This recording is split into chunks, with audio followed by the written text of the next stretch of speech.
if migrants can come into our country with falsified documents and go into our high schools, and then I hate to say this, you hate to say, you hear people going, they're coming into high schools and taking our kids. Yeah, because they're probably 20, 30 years old. I know. That's a reach. But in all fairness, that's exactly what's happening. Now, not to this level, but for the most part, he came in, falsified birth certificate, and hey, they let him just walk around the high school and start slamming 16-year-olds. So think about that for a minute.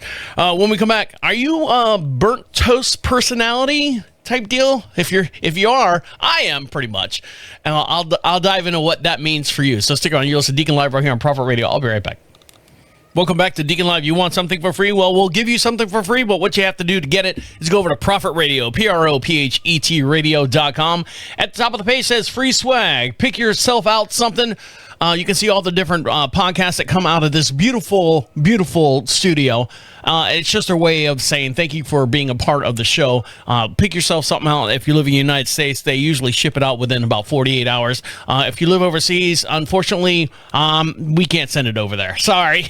I talked to the powers that be, and I'm like, come on, man. I got so many people that listen over in different areas and stuff, and they're like, oh, nope, sorry, we're not running the risk of sending it over there.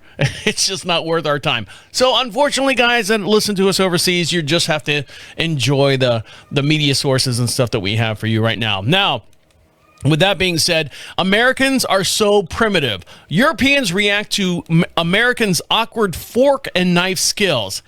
Am I missing something? Am I eating properly or rude here in America? This woman right here, in her now viral video, shows her attempting the continental dining style, where you never switch utensils between hands. Now, I know when I was growing up as a steak or eating a steak, my mom and dad would say, you what do? You cut with the knife in your right hand, your dominant hand, you hold the fork in your left hand, you cut the steak, you put the knife down, you switch the fork over back to your dominant hand, and then you eat the steak or whatever that you're cutting up with your dominant hand. You always use your dominant hand.